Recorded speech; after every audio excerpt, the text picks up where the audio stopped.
Hey guys and girls, welcome to this week's episode of the OBS Birchy podcast. I'm your host, Nathan Birch, and it's the show unraveling the truth to the facade of the 21st century. We're now exiting the matrix and waking up to motherfucking reality. Today we'll be looking at the infinite borrowing power and debunking the truths and, unpacking how you can, get a lot more mileage to build a lot larger portfolio. Is there really a thing of infinite borrowing capacity? Is trust the right vehicle for you? Brought in the experts here. We've got Ridhwan from OnePath Accountants, and we've got Sumit from Zinger Finance. So welcome, guys. And Nate, how are you? Good to see you. Good to see you. Great time to be alive, guys. So always good time to be alive. It is. I guess maybe you want to give you a bit of a background to the viewers, just what you do and what we do.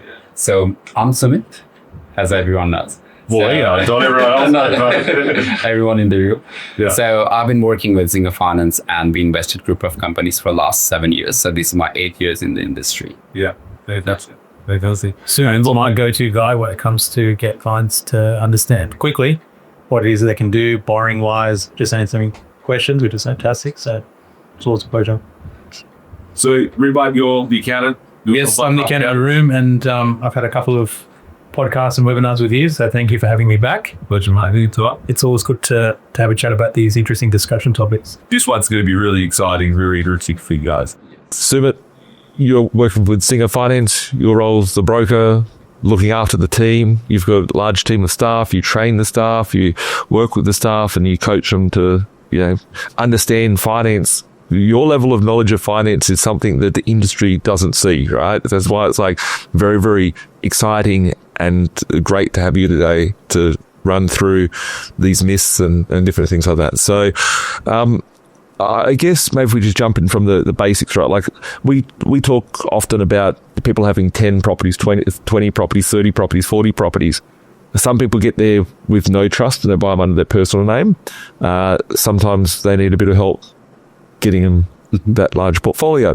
I guess if we look at the borrowing capacity, what, for a layman's term, what is the borrowing capacity and why is it so important? So borrowing capacity is the maximum amount of money that a lender will lend you based on your financial circumstances. So when I say financial circumstances, what I mean is their income, their expenses, and their commitments, which are liabilities. Yeah. So when they look at their income, they look at your income from your salary. You have a business, your business income, or income from your investment properties, like a rental income. Yeah. And then when they look at the expenses, they look at, there's a component called HEM, which is a household expenditure measure. Yeah. And it's designed in a way, it's a benchmarking tool.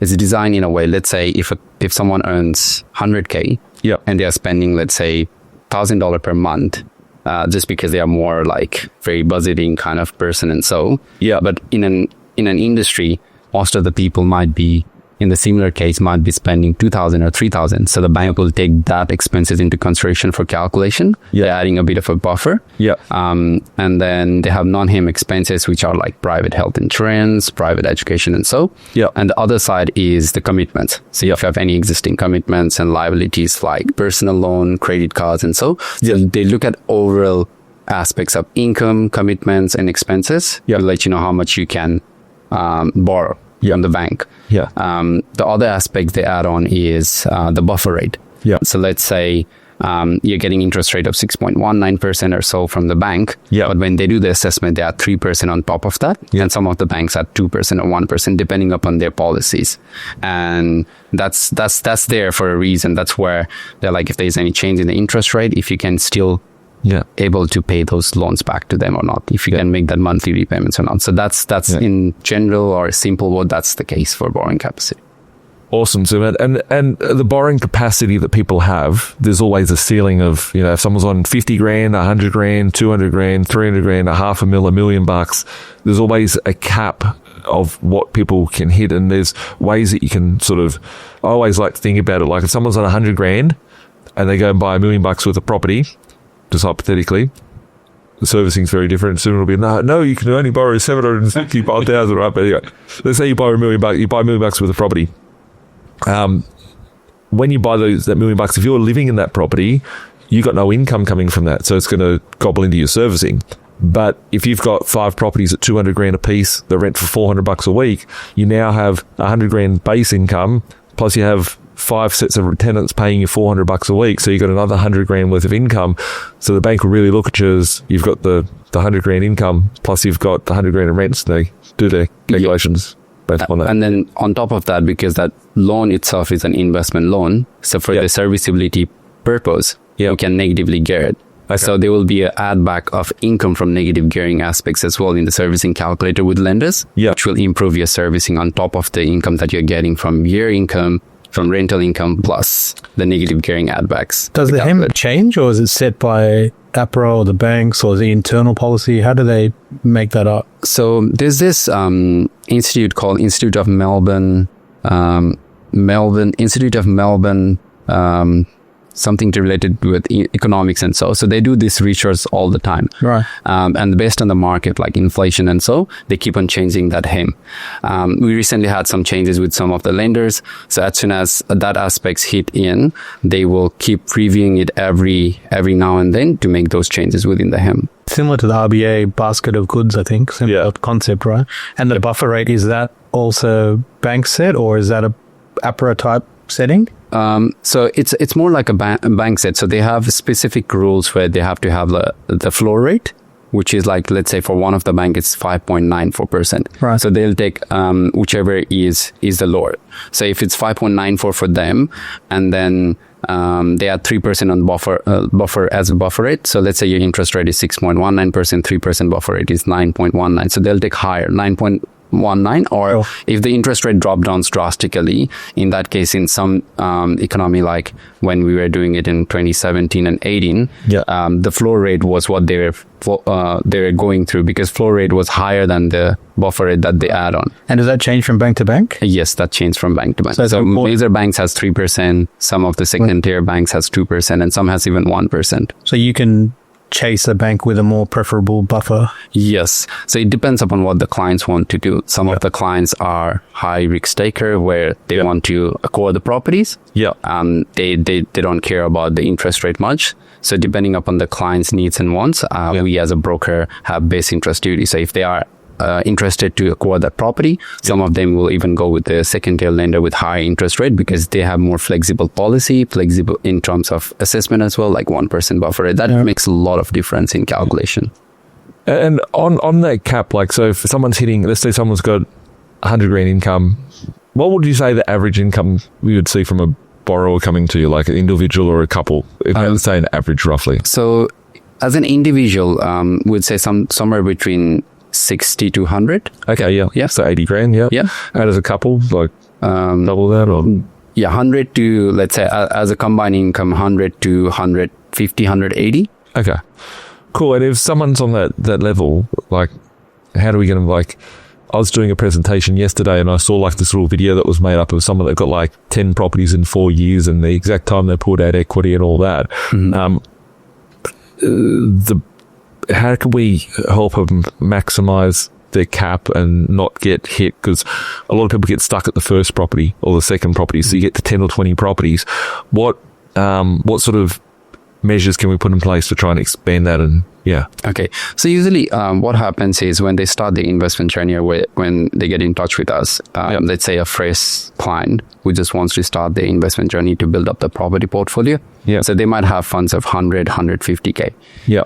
So when we go and speak with them, they want to purchase one property, two per property or so. So with 150k of savings, or even let's say 100k of savings, they might be able to get 2 or 3 investment properties. And servicing might still be evident, because we have so many options in terms of lenders. If the clients are happy to like move from one lender to another lender for the serviceability purpose, because their policies are so different. Some banks cap rental income at 80%, whereas some bank caps at 90%. So those kind of things comes into picture to maximize the borrowing capacity, but at the same time, it comes to a place where are we going to get the next savings from? And that's where equity comes into picture. So one of the reasons is you have to balance out between equity and the serviceability. And that's how we keep on moving forward. And we'll be discussing in detail about the cross aspects as well, because a lot of the banks has comes into with the new policies and so, which has just change. It's like a game changer in the market at the moment. Yeah. Based on their policy. Yeah. And if I go back throughout our investors and I say like we've got hundreds that have got, 20 properties and 10 properties and stuff like that. A lot of those investors bought them all under their personal name, and I see it. How long ago did they change the policy to allow for this trust? What we're about to get into with the trust, and how long ago was it? Right? It hasn't been long. So there are a few lenders, like usually Ridhwan will be able to answer this in regards to the negative gearing. So from tax purpose, I don't think there is any negative gearing if you buy under trust, right? Yeah, you lose some of the benefits that you would receive in your personal name under a trust. If your property is negatively geared, you don't effectively get any love back from the tax office with regards to that. It gets trapped in that trust, and you have to roll it forward. So it might not help from a lending point of view or a tax point of view in some instances. It's something that you have to consider. With in regards to lending, there's a bit different, because even if, like, let's say the property is positive, the loan that we are getting for investment purpose is still tax deductible and negatively carried in the calculation, in the calculator. So there are a few lenders who has policies that if you're buying under trust, they'll still negatively carry it, but there are only a handful of them, like 4 or 5 of them. So you still get a little bit of benefit from a lending perspective. Yes. Even though from a tax perspective, you don't get that same output. Yes, that's correct. And there are only few lenders doing that, and you have to buy property under the trust, or you have to do the application within the trust. But if you are doing any application under your personal name, and if you have something under trust, then they won't do a tax deductibility for the calculation for those ones. Well, that's useful, because obviously then that way the ceiling pushes further out. Yes. Because the negative gearing gets added back to the service calcs. Yes, that's correct. And there are a few lenders where if you have something under your personal name, and then if you have bought properties under trust, and if your trust is a property holding trust, it's positive, it's self-sufficient, then those lenders, they don't even want to look at it. They just want an accountant letter from your accountant saying that your trust is trading, like it's profitable, it's self-sufficient, and that's where some of your servicing capacity is freed up under your personal name. And then there are, again, third kind of lenders where, like, if you buy, let's say, usually you can buy up to 5 investment property or 5 properties under a trust. So let's say you set up a trust number 1. You buy a property under the trust number 1, 5 properties. Then you want to set up trust number 2. You buy 5 properties. Then your serviceability gets reset. Every time you set up a new trust. But you just need to be a bit careful about the type of properties you're putting in there, because they would want some kind of clarification from accountant if it's positive or not, because they would just want to know if it's self-sufficient. So very important that the type of asset that you're buying, and like if you're buying a property, this is the thing I always get stuck at. Like people say, you got to go buy the properties all under a trust, right? And it's becoming a big thing out there where everyone's saying just buy the properties under the trust, but you'll be liable for lien tax rates from day one. Those add backs don't go to your servicing. So I guess...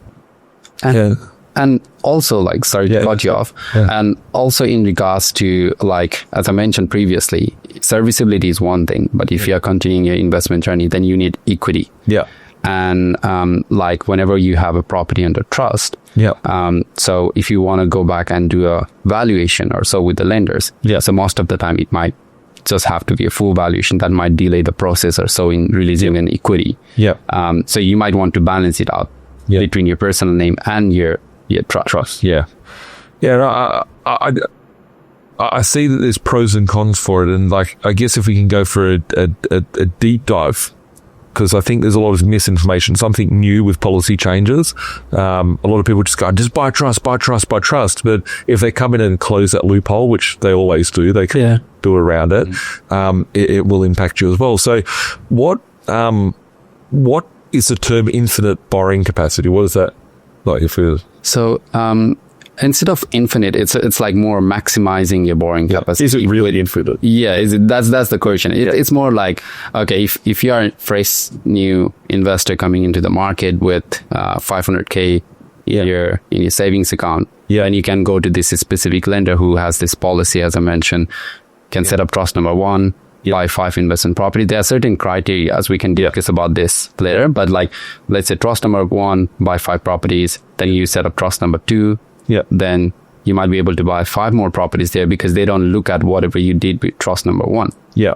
So you can keep purchasing. Yeah. But at one point, you might get to a position where you might have to refinance through this equity. Yeah. And that's where, like, let's say if the policies changes, then all these properties that you have purchased in multiple trusts, you have to go back to any other lenders in future that might be not negatively geared or no tax add back. Yeah. Then you're in a position where your serviceability would be capped in there. Capped in there. Yeah. I think what's important as well is that there's no silver bullet, right? And a lot of clients come to you, Nathan, I assume. A lot of clients come to me and they say, Ridhwan, I've done it all wrong. I've bought in my own name. I'm going to sell everything. Or they've gone to a buyer's agent, bought a number of properties, go to another buyer's agent, and they look at it and they go, you've done everything wrong. They sell everything, they rebuy, recycle. Yeah. And I don't think that's the way that generally we operate. We say, okay, what have you got? How can we then get the point? Build upon that, right? Because I think, what Nathan, you said was good is that they will close that loophole or that supposed loophole that exists, right? It generally will change or policy will change. Yeah. So you have to build a sustainable property portfolio based on the merits of the property, because a lot of clients come to us and say, hey, I want to be negatively geared or whatever it is. And we know that has a shelf life. Even 2 elections ago, that was on the chopping block, right? Funny, it's not a discussion today. It's not. Let's get rid of negative gearing. Yeah. But I think, it's important that people look at the properties themselves, make sure they're sustainable, manageable, and ones that last in perpetuity. But utilize these type of, arrangements where you can. You take it where you can get it. Yeah. But I think, it's got to be the case where it still works for you, right? Like clients come to us and say, hey, I want a property per trust. Yeah. I'll go, well, that's fantastic for us. But if you have 10 properties, that's, circa $20,000 in accounting fees, right? Yeah. You have to balance it all out. A lot of accountants will try and encourage you to go and buy, get these trust rated. For a very long time, Red, like, you're one of the only accountants out there that's, like, understands, the property like we do, right? And has their head around, like, in depth to build large portfolios. And there was many, many years where 95% of your investors don't even have a trust. No, we were trust resistant, and that was partly policy. Yeah. It was partly land tax. It was partly a lot of different things which didn't necessarily get the clients to a further point. Yeah, if we look at Melbourne, for example, now land tax is $50,000 threshold, right? So buy a couple in your personal name there, then you can start chucking them in because there's no benefit of the land tax threshold. Correct, yeah. In there, in Queensland, there's different land tax thresholds where you can have a 350,000, or 350, or 650 on your personal name. Correct. And you could buy, multiples across them and be able to protect yourself. But once again, they could come back and just close that loophole one day and say, okay, there's no threshold. Well, Queensland had that position where they were going to nationalise the land tax, right? They were basically saying, hey, you've got property in Queensland, we're going to grab every other property you have, add it to your threshold, and then you'll pay an adjusted land tax.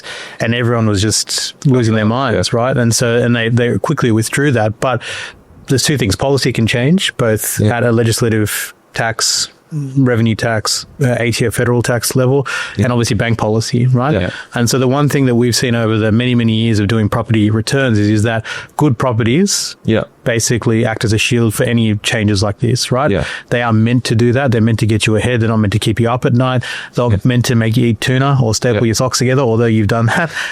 It's not the premise of it. So I think it's one of those things where, because we deal with so many clients in property and tax, you just have to be sure that what you're buying is not purely based on policy-driven mechanisms, right?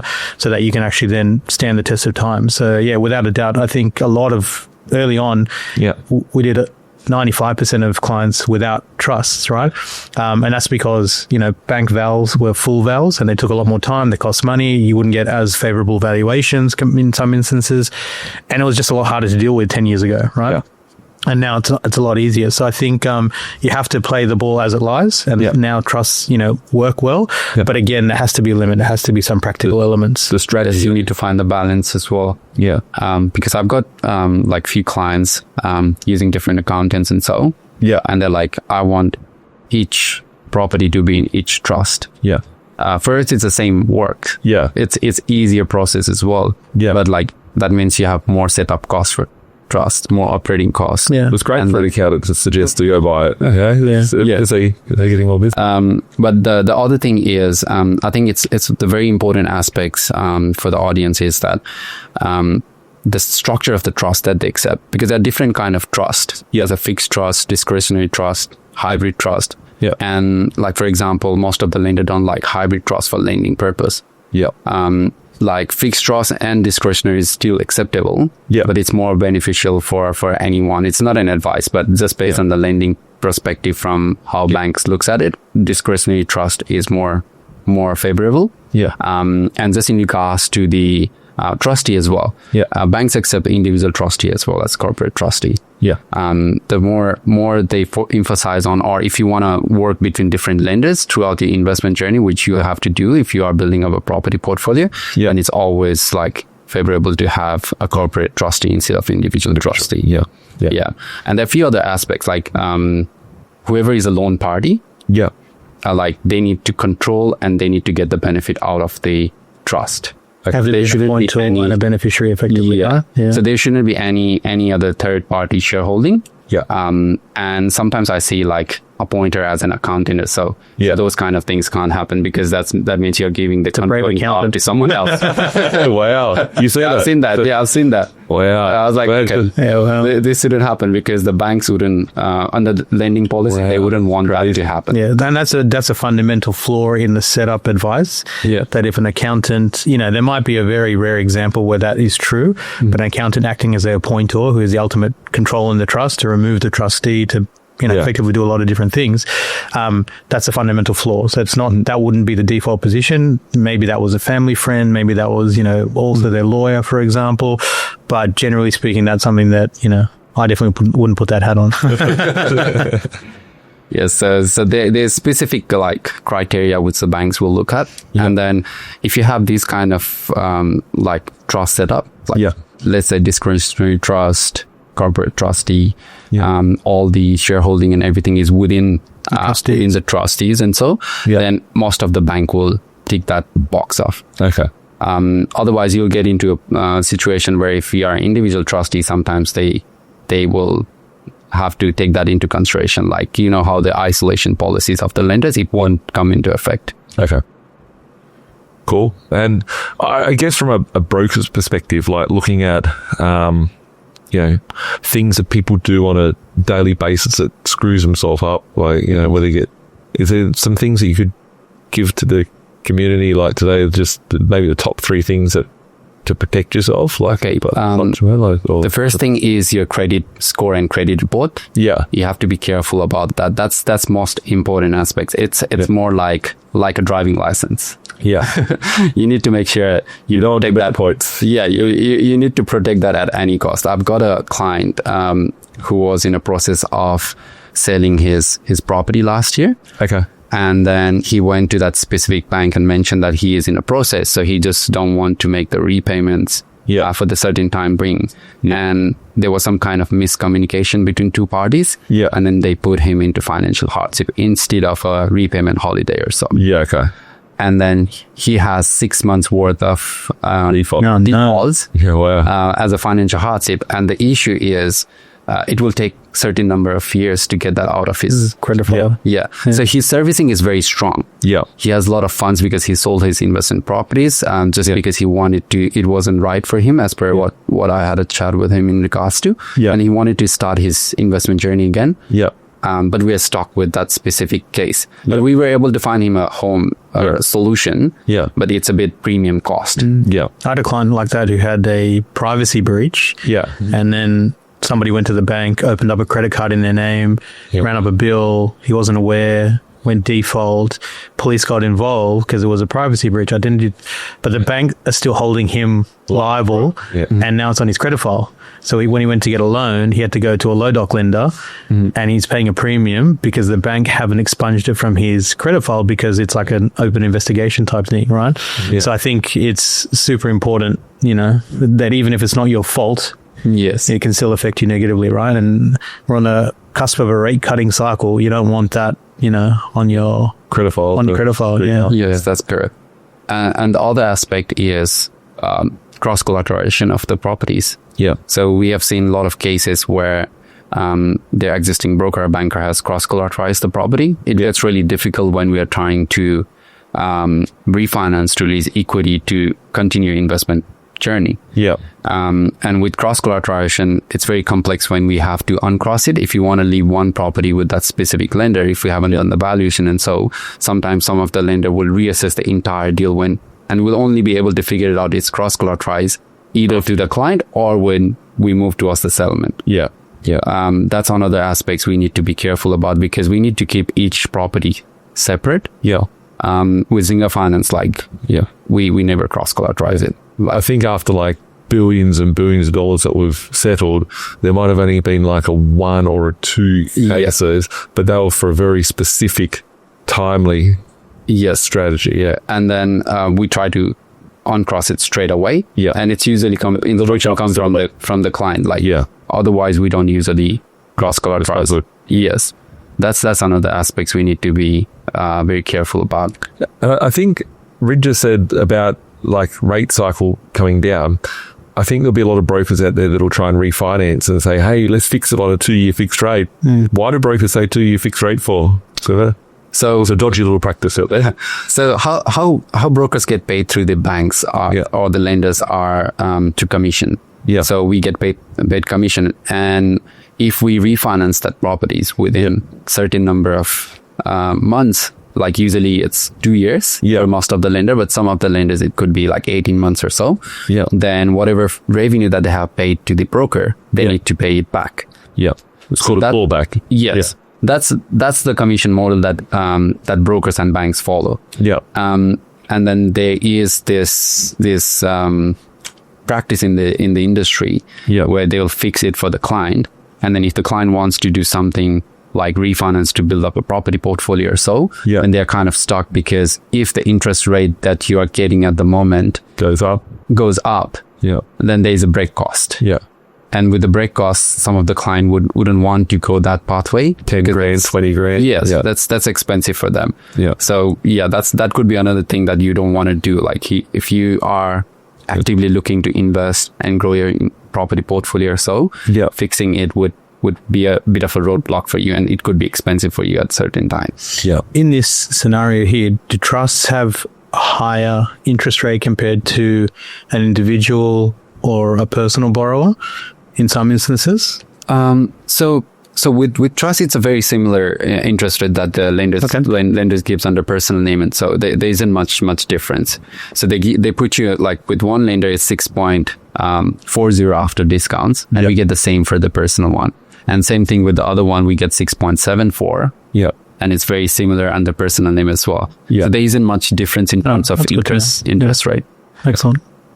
Cool. And just on that last one with the fixed interest rate, how often have we fixed interest rates at Zinger Finance? I've never done one. Yeah. Never done one. Never. Yeah. Oh wow.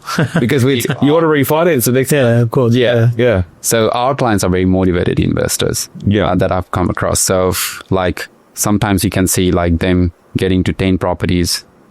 Within a year. Yeah. So I had a chat with one of our clients in December 2024 last year. Yeah. He had 3 investment properties, and his goal was to reach to 10 properties by 2025 December. Yeah. And then in March, he already had 30. So if you 6 months, 13 properties. So if you fix it or you cross-collateralize it, that means you're delaying your process. Yeah. So you need to be liquid, like fluid. Yeah. So with us, like if the clients really want to do it, and that was all in personal. Yes, that was all.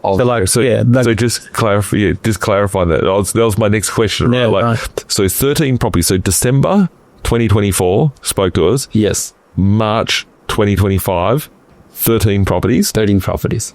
And none of them are in trust. None of them are in trust. Yeah. There we go. So I think that's the part where people are missing out there. They think, or the information that's coming out is that you can only do, you have to have a trust, right? And so I think it's important to, if you speak with the right people, trust can be appropriate, but it's not necessarily an outcome for success. The other week we got those, someone, I don't have TikTok, right? I think the team might be setting me up a TikTok or something like that, but I don't personally use a TikTok, right? I don't know how TikTok works. But everyone keeps telling me, get on TikTok. But people send me these TikTok videos sometimes. And there was a TikTok video of me on the news back in the day, going, I got a couple hundred properties, whatever. And then they played my video, like a snippet of Channel 7 News or something like that, Channel 9, whatever it was. And then they did a 30-second ad on it. They go, look, guys, people like Nathan Birch, what he would be doing is, this is how he'd be doing his property portfolio, right? He'd be having trust and doing this and doing that. I'm like, what a dickhead, right? Like, this person's making assumptions based on what, right? Yeah. But people out there just automatically assume or think or whatever. But it's every strategy is different and tailored for each individual person. And like still to this day, I'll buy properties on my person name. I'll buy them under all different trusts. So I started serial numbering trusts that I buy under just so that it's easy to go, which number? Misery for me. Yeah, sorry. And people put the wrong trust to it when I'm buying stuff because there's so many transactions occurring. It's like, which digit do we need to add on the end of it? But it's funny that the perception is that I must have had to have done that to get to where I am. And it's like the strategy is very different for each person. And on that note, Sumit, before we head over to Red with questions about technical stuff about the trust, if you was starting today, just hypothetically buying a property today, would you buy your first one under a trust? Would you buy the first 5 under your trust or first 5 under your personal name? What would you think between you starting today and then a client starting today, any other client? Like, what would be your answer? So if I was starting the journey today, then I would buy few under my personal name first. Okay. Because, like, you need to come up with your 20% deposit, stamp duty, all closing costs, purchase cost. Yeah. So down the line, you'll have to find a balance between trust and yourself. Yeah. And the way we will be able to get that funds to complete is through refinancing your existing property under your personal name. Yeah. To release equity. And I might be purchasing few properties. Let's say with this specific lender, they'll allow up to 5 properties. So after few properties under my personal name, I'll go and get few under trust. Yeah. Just to balance it out. Yeah. Because every time I have to refinance under the trust, I have to get the valuation done. And most of the time, based on experience, it triggers full valuation because it's already under trust. So that might slow me down. Yeah. But it's a very good policy that you can isolate it and so, right? So this lender one, like you can have trust number 1, trust number 2, trust number 3, and they don't even look at it, which is why most of the people are saying that it's infinity borrowing. Yeah. Because if you have a lot of funds, you can set up multiple trusts, as many as you want. Correct. Until that policy exists. Yeah. But then again, you have to think about deposit as well. So you like to have that balance because there are lender out there who doesn't want to who isolates those trusts based on the accountant later. If it's positive, if the trust is self-sufficient, then they don't look at anything under your trust. That means whatever is in under your personal, you can still maximize your property portfolio under your personal name. You can keep continuing buying under your personal name. So it's a balance between getting equity out and then putting it into somewhere. I think that's where a lot of people just go, it's all going to be under trust. That it's like they screw himself up without looking at the other parameters. Yeah. You might be able to refinance and do it, but let's say if you have 5 properties under trust, and if I want to refinance one of them to release equity, then again, I have to stick with the same lender. And what if the valuation of that lender is not that great? Is that equity mobile? Or can you pull it out and put into another trust? So it is. You could. It is. It's more like the client will get in touch with you. You have to.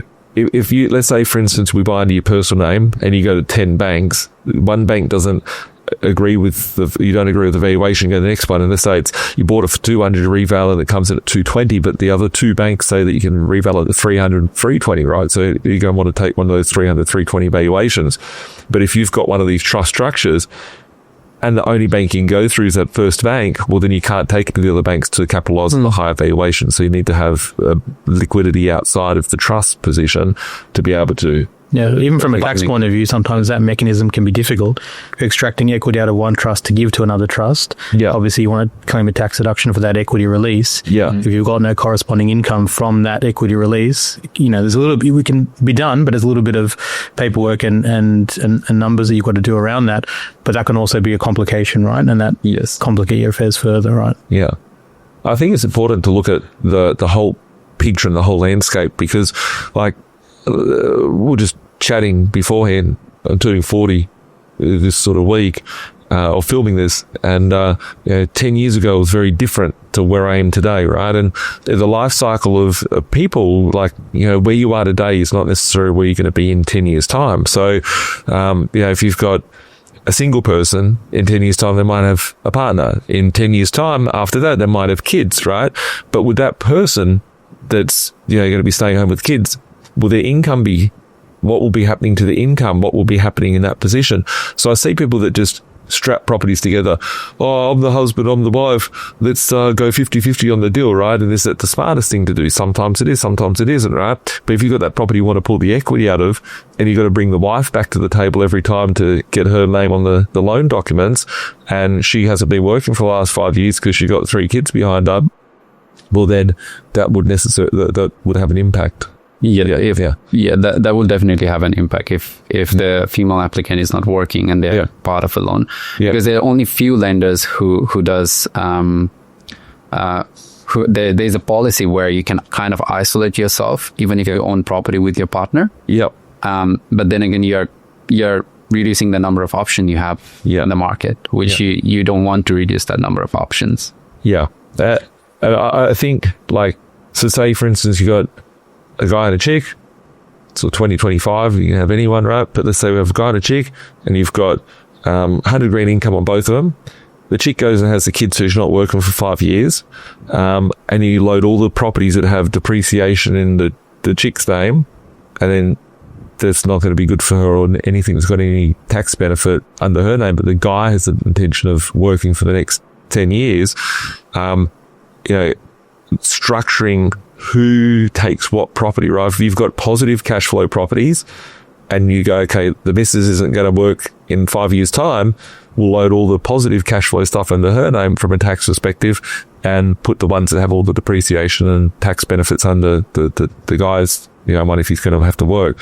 So I think a lack of thought or a lack of intention or lack of, you go, oh, I just get the property, but it's like, well, if that's going to jam you up, like, that's where the story stops, because you need to balance how the person is. So we can't advise it, but like if you look at it in detail, like, because when we do the calculation, our servicing calculator with the lenders, so it calculates the tax payable as well, and that includes the rental income coming into picture. Probably about 7 or 8 years ago, we used to do a lot of split ownership, 70-30s, 80-20s, because the policy was so we used to say, okay, great, someone who's getting positive gearing, send it to the non-working partner, for example, and then the negative gearing element as well, because they get a bigger add back, right? So we used to do it a lot, and then it's sort of plateaued a little bit. So now we did a lot of 50-50 because it didn't make enough as much of a difference, and then now it's back, right? So servicing it affects, absolutely, right. But for in the middle, it didn't. Like they didn't worry about it. So it's important that your broker and your accountant and your buyer's agent, they're all working in sync, because we found a lot of clients, because now I do their returns, and I go, I remember we set this up as 70-30, and it's actually helped them get property 2, 3, and 4. After that, they ended up doing 50-50 because it wasn't as important. But, sometimes you have to take those means, to get to the ends, right? So it is important what you're saying, that, having a look at the bigger picture. But sometimes you do take a little bit of the pathways that you need to get forward. So they need to look at their current position as well, like who's earning what in terms of like between two of them. And based on that, if they, like, let's say if the male applicant is already earning 100K, if you're going to place more positively geared property under their specific name, then what happens with serviceability is his income will increase. That means the tax payable calculation in our calculator increases. That means it's affecting the servicing, because at the end of the day, servicing calculator is this income, expenses, commitment, and tax is a component of that as well. Does it work on trust? Like if you have the discretionary trust that we're talking about and you're sending more income to the non-working partner, for example, or do they just take it off the headline rent? So they just take it off from the rent and the investment property expenses. We don't look at the distribution because it's just a property holding trust. Yeah, sure. Yeah. So it's not like any other trust where they are running business or those kind of things where they distribute the income. So as soon as it's a property holding trust, they look at the rental income separately, and we go through the investment property expenses, which we need to take into consideration for calculator. Yeah, so you get a tax benefit, but you don't get a service benefit, right? Correct. So it's more of that balanced approach. Yeah. Choose your poison. Choose your poison, right? Choose your poison. It's it's important. No, I guess one of the other things, well, like when I remember we've got a client who's got like 30 properties or so, and he came to me in about 2009. I helped him. It was a migrant. I got him his first property, and then now he's got a family. He's got kids and all that sort of stuff. His kids are like 10. He's built a house to live in and all that. He's got like 30 properties, and about 2 years ago, we went to restructure his position and go, okay, let's buy 10 more, and he'd bought all these properties like 2009, 10, 11, 12, 13, 15, whatever. And they had like a ton of equity, but it's like now we need to make it more cash flow, right? So we started buying some blocks of units and stuff like that. And he's like, my accountant told me to put them under the trust. And then he wanted to just buy under his trust, and everything that the team had done to get him to get it under the trust, it wouldn't stack up because of the add backs that were there. But then when he put them back under his personal name, so his portfolio is majority still under his personal name, and it's working out the policy of each bank. And I quite often see new investors coming on board today with me, and they've got a broker that's external, and they're like, the broker said we must do it this, we must do it this, we must do it this. And I'm like, your broker and your accountant and everyone's not on the same page to go, okay, well, yeah, that's cool for today, but how's that next step going to look? So bank processing, like whether it's a trust or not a trust, like do you have a thought on, I know you do, but do you have maybe share with the team that are watching, the importance of understanding which bank to go to first and the sequencing of which bank for, I'll ask this in a different way as well. Would you think having a trust structure versus personal name more important, or would you think the bank sequencing as to which bank you start taking the loans to is more important? I think it's the sequence of the bank, which is more important because, like, let's say you start with a first tier lender. Yeah. And then you go to a second tier lender afterwards. Yeah. Then the valuation with most of the second tier lender is full valuation. They're coming up with the extra valuation and so. Yeah. But as soon as it goes into a full valuation, the numbers might not be that great, or it might delay the process and so. Yeah. So like it's better if you want to, if you can. Yeah. Like if I was supposed to do it, I'd rather go to a second tier lender first. Yeah. And go back to it. And then go back to first tier lender, because first tier lenders are very good with their system and process. Yeah. So with the valuation system as well, they're amazing. So you can pretty much get the valuation done in a day or two. Yeah. Which could be an AVM or Dexter valuation, and then you can start your investment journey. Yeah. If you're not happy with that, you can push and get a full valuation now. So they're different lenders. So it's a sequence of where you go. Like same thing with the trust as well, right? It's a sequence where exactly in your investment journey you want to utilize that trust. Yeah. So there are a few clients at the moment that I'm working on. The other thing is every lender has a bit of a threshold per client. So let's say for this specific lender, the threshold was 3 mil. Yeah. And total loans. Of total loans per client, per client, as in per male applicant and female applicant if you're applying it together.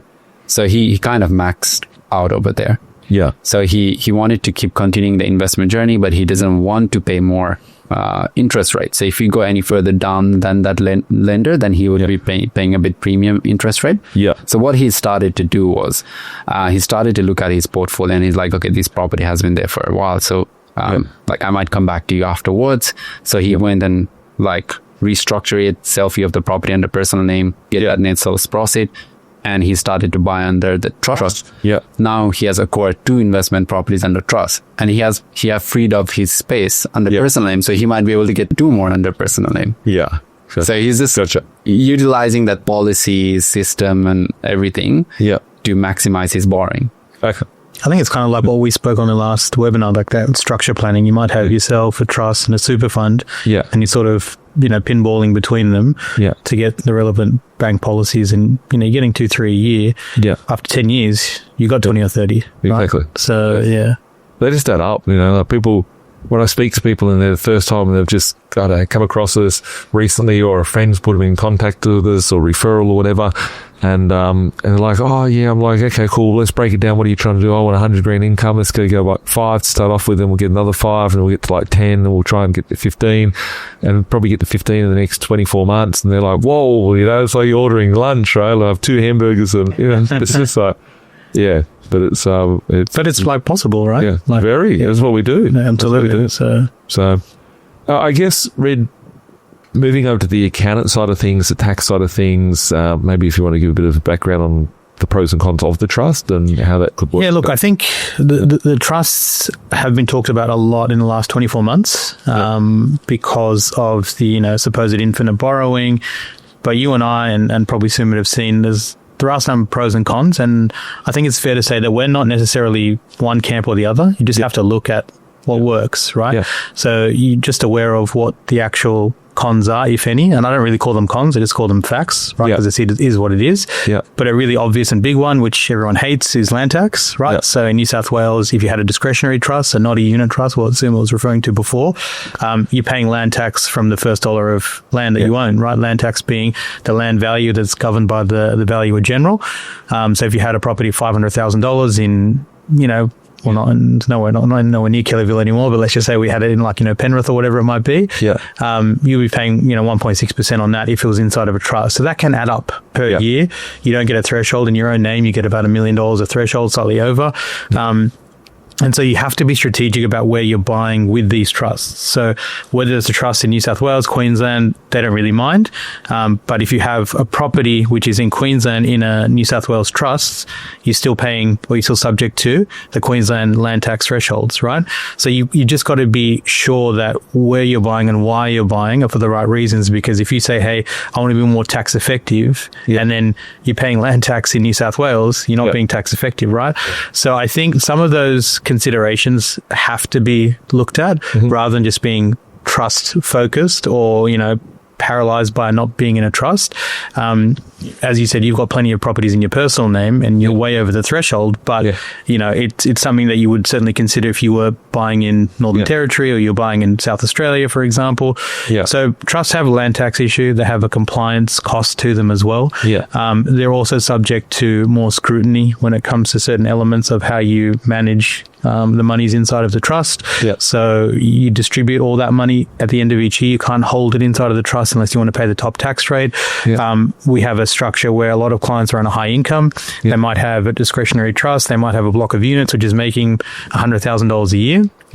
All their family members are on decent income. Kids may be grown, adult children, for example. They're working. They might have a bucket company sitting under a trust, and that just basically retains all the profits at the end of each year.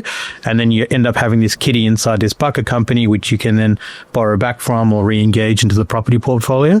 So there are more complexities with trusts. The positives, which often people talk about a lot, but are really important, is, income protection, income splitting, asset protection.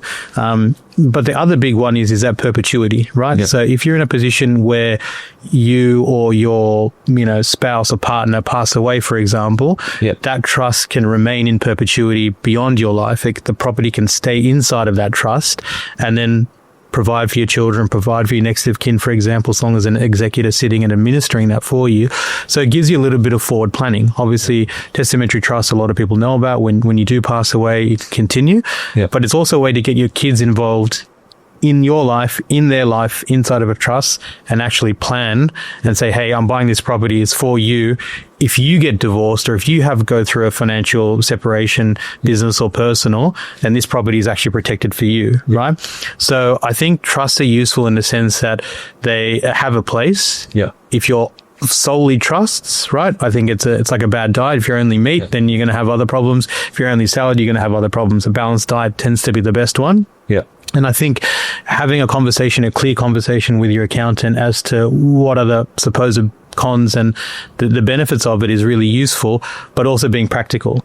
Trust law can change. We had Section 100, which was going to upend everything, and it sort of got relaxed a little bit. We've got super fund legislation potentially changing now with Division 296, where they're taxing you on unrealized gains of your property, of your assets. So those things can always change. So again, it really comes back to me as a person who deals with a lot of clients in property. The fundamental parts of the property which work, which are good. If they're good, they're good, right? Whatever you put around or however you house it can either add benefit or maybe take a little bit of benefit away, but the property itself is quality, right?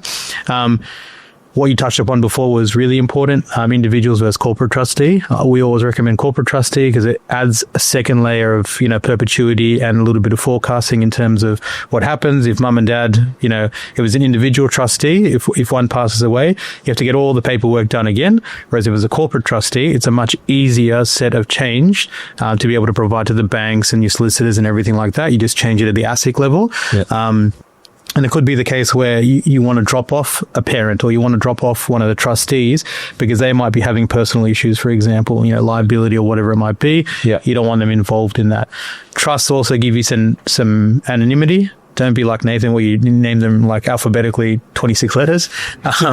But you can have a situation where you might have, a partner or an adult child as the trustee, or you might have yourself as a trustee and you don't have any liability. You don't want people to see what's inside of the trust. All they can really look up is the corporate trustee. They can't actually see what property is attached to that, for example.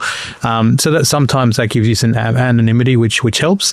So there's a couple of benefits inside of the trust, but a big one that people have to remember is the compliance costs. Typically, compliance costs do not go down; they go up. Yeah. So if you're paying $1,500, $1,600, $1,700, $2,000 for your trust management now, if you had 10, that's $20,000 a year in compliance. That's a whole year's rent, right? So you just have to manage that, I think efficiently. And I think some other costs are like every time you buy a property under trust, you need to get an independent legal advice and independent financial advice. And usually there's a slows you down, cost associated with it. And every time, even if you refinance it, they'll come back and say, okay, this is a new set of document because it might be going to a different lender. I think with trusts, from what we've seen, is that the valuation process isn't as quick or easy. It becomes more commercial in terms it's not a commercial loan, but it becomes more like a commercial, like a full level, right? Yeah. So that's all. Sometimes that's good, and sometimes that slows you down. It costs money, etc., etc. So I had a client who was getting a refinance on a block of units, and the valuation cost $2,500, and he was like, okay, I didn't realize this was going to be the case. Right? Some there are 11,000 at the moment. Well, there you go, right? And so I think as well, the type of property you purchase inside of a trust is important. Some trusts, when you're getting loans and whatnot, condition is insurance and all these other different things, which can be quite expensive. If you're buying a block of units or you're buying, a commercial type property, that can be quite expensive in that regard. Yeah. Beauty, we've covered off on a lot today, guys. I've got few questions just for you both, and then first one is, where do you see the future of borrowing on this front? Do you see it becoming easier? Do you see it becoming... That's a good question, actually. Yeah. So with interest rate prediction by major banks and so if the interest rate drop down, it will definitely improve the serviceability for everyone in the market. Yeah. And then we have seen in last few years, we have seen a lot of banks coming up with more flexible policies. Yeah. So it might get better. Yeah. Because down the line, there was no policy in regards to this trust. Like if you look at a few years back. Yeah, true. And then you can see like banks accepting salaried self-employed. Nowadays, which was not the case long time back. Even the major banks are doing it now. Yes. Yeah. They started with the major bank, to be honest. They started with major bank, and then they have certain criteria that we need to go through, and then we go through that in detail because we are very compliant industry, and so but they are coming up with this kind of policy. That means they are allowing that space in the market where they can borrow more. Yeah. But you just need to make sure you structure it correctly from the very first go. Yeah. One thing I've noticed as well is that you've got APRA that oversits the big four banks, and then you've seen what I've noticed from just discussions with you and the team is that you've got all these other banks that are popping up, which are like owned by the big four banks, which have different policies. So they may not be able to put a policy in at, I don't know, one of the big four, but one of their subsidiaries can then go, okay, we can look after more for self-employed with some of those policies that are more beneficial for self-employed, or, the back entries to the bank of the policies are what the big four can't offer, but they're funding these banks, they're owning of these banks or these institutions, but they're not governed by the same terms and conditions, which I find interesting. Yes, that's very interesting, to be honest. Like sometimes we can see that there's this bank A, and then bank B or C is being funded by bank A in the back end. But due to some, most rarely their risk calculation of the accounts and their like saturation of the books, and so they can't look after after those markets. So they kind of like divert it towards their other second or third bank where they're funding it. We can see that a lot. And how many, say a big four bank, how many other banks would they own typically? Like on average, would they have like, or have that's funded by them? Like, is there like, would they have just one second bank? Like, or would they have like a second or a third potentially four? Like, I wouldn't have the exact number, but just for one specific bank, I would say I can see in the back end they're funding a couple of others. Yeah, that's crazy. Well, I think what's interesting about that question is the rate cycle is going down. Then we're shifting back, because if you remember before COVID and everything like that, it was all equity mental, and then post COVID it was service focused, right? So I think by nature of the way the banks operate, to some extent, when you said it before, is that it is a little bit of a controlled market, because if they start to become equity focused and they cut the rates, then equity goes up, and then they go, oh, okay, cool, we can lend to you now. Don't worry about your service. So I think you have to be in it to win it, number one, because if you're trying to buy now, and on a rate cutting cycle, then the property prices will tend to be a little bit more aggressive. They'll be higher. And so then your equity jump when the rate cut comes down is not as much. But if you've bought in a higher interest rate environment and the equities had a big lid on it, when they push that lid off, pops, then the banks go, hey. So, we've said it before, it's not how many properties you own, it's how many you control in each relevant cycle, right? I think that's actually a pretty good saying. But I think now what we're going to find is that when the rates start to come down, everyone's going to dive into property, and no one wants money with the banks. But for the last 5 years, everyone's been piling money into term deposits, because at 5 or 6%, for example, that capital's got to run somewhere. And ultimately what happens, it goes to other private lenders, it goes to the banks to reloan, and it's, this really circular... It's a big Ponzi. It's a Ponzi scheme. It's a Ponzi scheme. So, question number 2 I already asked you beforehand. What would be one thing from both of you, think about this one, what would be the one thing that you wish people would know better on their journey that you could share with it? Like, what would be one to make their journey better, or an understanding to make the journey better? Like, people jump in, for example, into getting a trust, but they don't look at the consequences. Is there one thing that you could say, hey, think about this before you jump? I would probably say that clients try and shop too much advice. And as opposed to trusting the process. Like, so let's say, not necessarily only you, but you're here, is that you've got that track record. It's not a spruik about you. It's going, hey, we've done the work. We know what works. Let's trust that process. I think sometimes what happens with clients is that they'll buy one property and then they'll go, Bob at the barbecue said it was trust. Now they can't stand looking at that property. And they sell it, or they do something crazy with it, and they go, okay, I'm going to get a trust. And then Carol at the next, luncheon says, hey, no, you should have been, in this type of trust. And so I think people get a lot of distraction. And I think that's probably the biggest divergence I see in property, whereas people go, hey, I've got to A with, a buyer's agent or some professional. I'm just going to see it through. but often people try to go left or go right, and then they end up actually slowing it down. 100%. Right? Like a lot. I'm not sure if you see that. So I think 100%. The 1 minute they'll be like, oh, I'm going to do a development, I'm going to subdivide or whatever. Right. So like, no, you need to get to 20 properties. How's what you're going to do going to get you close to where you need to be? Yeah, All think that, right? Like, cool, go make that decision, right? If you're going to make it, this is where you're going to get screwed up, X, Y, Z. Yeah. But they got too many voices, too many monkeys on their shoulder. And I think part of it is socials, right? Like social media scrolling. Yeah. And you'll scroll and go, oh, do you want a commercial property that returns 19,000%, right? And they go, yeah, look, I'd love that, right? But I've had commercial properties. Well, literally before this podcast, I was on the phone to a commercial agent for 20 minutes, right? I had to cut. I was like, hey, let's go. But he was telling me about how the crash in the economy, how he's like doing it really tough. And I was like, I'm not seeing this out there, man. Like, I always feel like I'm doing it tough because I'm trying to push forward.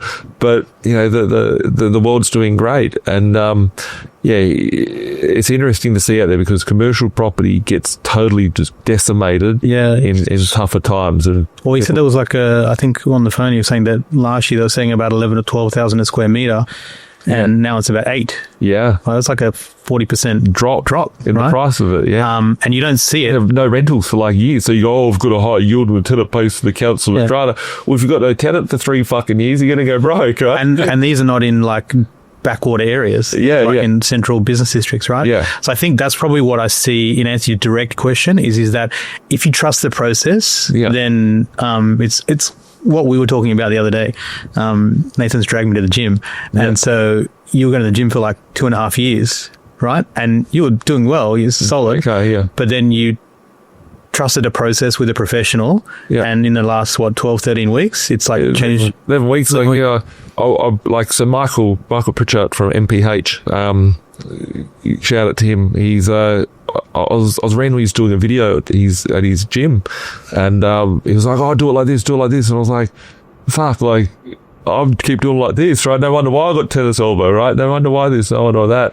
And then I signed up to his calls and I see he had all these photos of these people that were like, you know, all ripped and jacked and stuff. And I was like, I've been going to the gym. I've been doing all the activity. I look back and I wasted 2 years of my life. Like, I did all right. I got rid of like 15 kilos or so of fat. I didn't look as fat as what I did. But I'm from like a 22% body fat down to like 15% body fat now. And it's like, if I had just tweaked what I did and had someone sitting there holding me accountable and giving me the advice, I don't sit there and go, oh, but I've seen this on the internet. Like, and he's fucking jacked. I want to be like him. So that's the thing. So there's all this noise out there. Yeah. And I think that distraction mechanism is part of a wider selling protocol, right? Yeah. I'll leave what I'm doing to do something else. Like we say in fish, you don't leave fish to find fish. Yeah. Right? So sometimes you're fishing and you're just catching and you go, man, this is kind of boring. Like I'm catching the fish, but you came out to catch. Yeah. And then you go, oh, I'm going to try over there. And then you go over there and you get focused and you come back and the fish are gone. Yeah. So you never leave fish to find fish, right? It's kind of like this process here with properties. What works, what's tried, true and tested, stick to it, you know, and just and trust that process and it works. Yeah. That's my best advice. Thanks, Ruth. Yeah. So for me, it's more like a blind loyalty towards the lender. Okay. Some of our clients would be like, they don't want to. Yeah, well, they have been banking with them for a long period of time. I had the little dragon money box. I had the Dolomite account. What was on your goals? You were telling us. Oh, yeah. I had a dragon. Yeah. So with brokers, because most of the clients are aware that we get paid through the revenue from the bank, and so so what happens is they would think that some banks will give us more revenue than the other one. Yeah, everyone pays the same. And then with us, especially when we are building property portfolio, we don't hold back on refinancing or so. If our client wants to build a property portfolio, that's what we are helping them. Yeah. So there's some minor fees involved in so, right? Yeah. But one problem is, especially when they are just starting the investment journey, the blind loyalty. The loyalty, Yes. I didn't even think about that. Just keeping back here, that's a very good one, too, because like, I see people, they're like, oh, you know, like I've got a good relationship with them. No, you fucking don't, right? You are literally a fucking barcode at the bank. You are a serial number. I see how the banks work, right? I've seen the internal mechanisms of what works in the back of the bank. I've seen, basically, I don't know from the broker portals, because I own Zinger Finance, but I'm not a broker, so I don't hop in there and do it. But literally in the back of the bank, there's little boxes, right? And you get a green, an orange, and a red light at the back of the bank. It's like in the credit assessment department. And you need to be all green lights for it all. And when you put that data in, if it comes an orange, they've got to go back for the exception, right? If it goes red, decline, right? So you need to make sure those boxes are ticked. You are literally, if it comes back with it, you could have been with them for 50 years, right? The bank's going to go, no, can't do it, right? Yeah. And you're screwed. It's like, if someone's not going to be able to get me to where I want to be, and even to myself, right? If I can't help you get there, fucking use someone else, right? But I'll do everything I can to make sure you get there, right? But these people, they're sitting, oh, the bank's been so good. I had the little account when I was 5 years old. I remember when I was like 18, I don't know if you guys remember, but there was like Maestro cards, but there wasn't a MasterCard. Like, so you couldn't, there was no such thing as a Visa debit back in the day, right? So it was only a savings and a checking account, but you had to have a credit card to use the debit option. And I tried to get Dodo internet for like $15 a month. Right? Good day, right? And you had to get the cheap internet, you had to have a credit card, right? And I had like 30, 40K in my bank account that is saved for my deposit, right? It was just like the week before I bought like my first house, or maybe, it was before my house. I was like, I need this internet thing. So I went to connect the internet. I'll ask for a credit card for $1,000. It's all I wanted, right? I've got fucking 30, 40K in my bank account to buy a house. I've saved that since the age of 13, but they can't give me $1,000 credit card. It's like, go fuck yourself, right? Well, I mean, don't pay your mortgage for a month. We'll see how friendly they are to you. Exactly. Yeah. Oh, it's all right. Don't worry. Postman. People go to me, people laugh, they go, like, we're laughing, right? But people go to me like, I'm not going to put the rent up, right? Oh, they're a good person, right? It's like, well, see if the RBA comes back to you when they put the rates up and go, oh, this one's a good person, a little old granny, let's leave her alone. Your all fucking rates are going up, everything's going up because that's the market, that's what's attached to it, and there's no forgiveness, right? There's people go broke in business because they add emotion, right? And you need to treat your portfolio like a business, and if you add the emotion in, you're going to screw yourself up, and that's exactly prime example. I've seen people and I'm like, you've got $500,000 worth of equity. You can go to the next bank, same interest rate, cheap interest rate, 10 basis points more, whatever, pull out $500,000. But instead, your loyalty to this bank, because you had a fucking Dolomite account, still keep your Dolomite account open, but you are going to go save for the next 10 years to try and save $100,000, but in the next 5 years or 10 years, everything's going to go up in value. You're going to make it much tougher for yourself because you've got some fantasy idea that the bank is your friend. On a secondary point, like a lot of the time, clients don't value the diversity of a broker. Yeah. Like the fact that they can slide you into a lot of different buckets. And even when we started many, many, many years ago, over a decade ago, I was like, okay, well, back then we were talking to St. George and all these other big banks a lot. Yeah. And like, oh yeah, if they look after you, they might be able to, jam a door a little bit open and get you through. Yeah.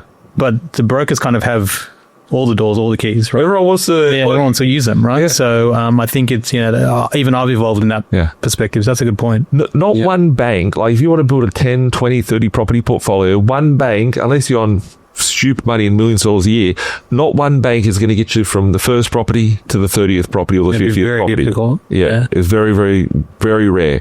You're going to need multiple different banks. Yeah.